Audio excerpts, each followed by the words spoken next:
Principles have to come first. We have to put those first things first in our lives.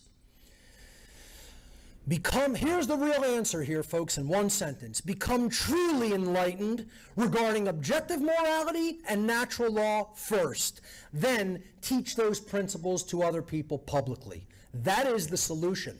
As simple as it can be stated, that is the solution to human slavery. Natural law is the master key. It is the key that unlocks all the doors on all the gates of all the prisons in human life. Natural law is a set of universal, inherent, objective, non-man-made, eternal and immutable conditions which govern the consequences of the behaviors of beings with the capacity for understanding the difference between harmful and non-harmful behavior. In other words, beings with the capacity for holistic intelligence. This law in the universe governs our actions, of the actions that we choose to conduct in the world. We make our decisions based on information that we input into our minds, then we act in the world. Our behavior is either moral or immoral, and we receive the consequences through the process of natural law. This is how all laws of attraction of our reality function. The understanding of natural law is centered upon bringing human conscience into alignment with objective morality. So, in other words, we have to bring our knowledge of what is truly right and what is truly wrong into true alignment with natural law, the governing dynamics of morality. Conscience is the definitive knowledge of which behaviors are rights because they do not initiate harm to other sentient beings, and which behaviors are wrongs because they do initiate harm to other sentient beings. The fundamental nature of the human condition of slavery is that most human beings do not have a full and accurate understanding of objective morality, the definitive difference between right behavior and wrong behavior. They don't have that knowledge. See, it sounds strange to even word it in just simplistic terms. The reason we're enslaved is because most human beings don't truly know the difference between right and wrong. That's why we're enslaved. We are enslaved as a species because the majority of people on this planet simply don't have the knowledge of which behaviors are rights and which behaviors are wrongs. And a species like that should not only be ashamed of themselves, they deserve everything that's coming toward them. Every single thing is richly deserved. Let me tell you something, folks. The universe is not broken. The universe does not operate upon chaos. It operates upon law. The universe is working perfectly. It's human beings that are fucked up. Make no mistake about it.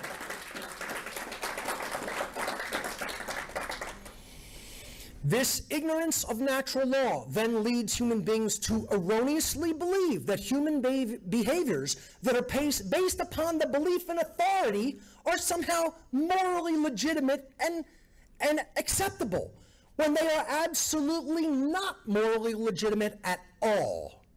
As a result, many behaviors which most human beings conduct and condone are completely out of alignment with natural law, which leads to the continuation and furtherance of human slavery. This dynamic is expressed in the natural law of freedom, which states aggregate morality and aggregate freedom are directly proportional to each other. And I'm going to actually write a scientific paper that I'm going to actually try to have peer reviewed in a scientific journal about the law of freedom. It might be one of my next major projects. This is the law of freedom under natural law. Freedom is governed by a law in creation. The aggregate or collective freedom of human beings is directly proportional to the aggregate morality of their behavior. As morality of a group of people increases, that body of people's freedom increases. As their morality declines and they progressively conduct and condone more and more immoral behavior, they become more and more enslaved. This is a law in nature. It is a law that exists in the natural world, just like gravity, just like electricity, electromagnetism. It's no different than any other physical law. It just operates upon our behavior. And that's harder to see because it operates on our behavior over time in the aggregate sense of humanity as a species. See, this is the law of karma, folks. This is how spiritual karma over a whole species operates. Karma doesn't work the way it does in the cartoons. There's no such thing as instant karma. You don't steal from somebody's wallet, you walk outside and a safe drops on your head. Doesn't work like that. Sorry, but that's not how it works. Collective immorality builds up over time within the population, and then collective freedom is slowly degraded and eroded over time. It happens almost imperceptibly. See, there's a very significant time dilation dynamic within natural law. That's what makes it an occult law. That's what makes it difficult to see with the eyes and just the average human mind.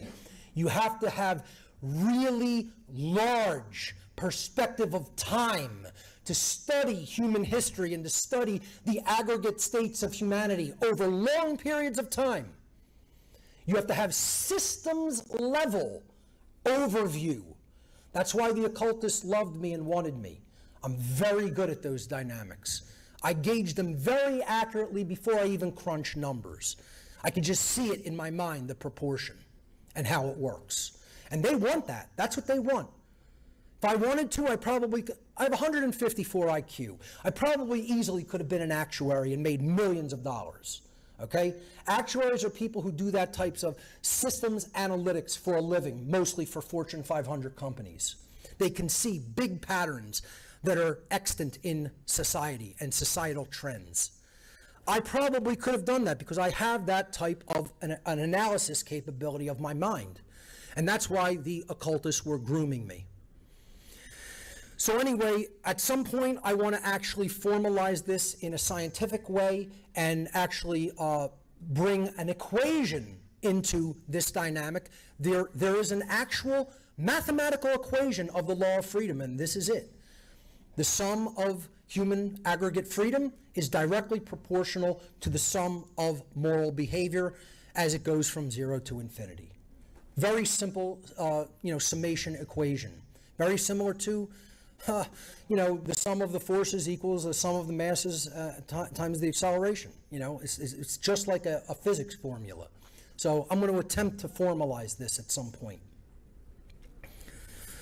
For more information about natural law, I highly recommend that you go to my website, whatonearthishappening.com, if you're not already intimately familiar with it, and certainly watch my feature-length documentary called Mark Passio and the Science of Natural Law, and my 8.5-hour seminar called Natural Law, the Real Law of Attraction and How to Apply It in Your Life.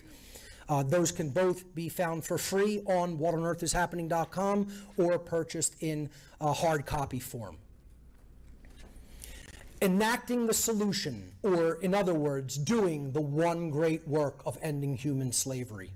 The one great work of ending human slavery can only be accomplished once enough people learn the knowledge of objective morality and natural law, then teach it to others.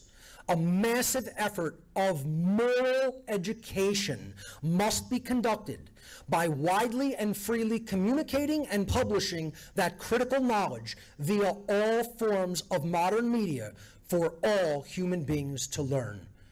This occult knowledge is the birthright of every human being. And it is our moral obligation to see that that knowledge is disseminated widely and freely among the human population, because that's the only way we're ever going to win this war for our freedom and our souls.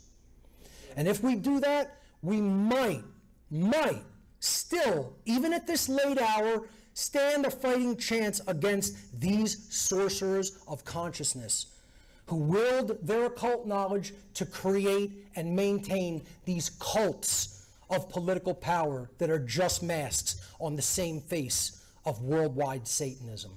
Ladies and gentlemen, thank you so much for your kind attention today.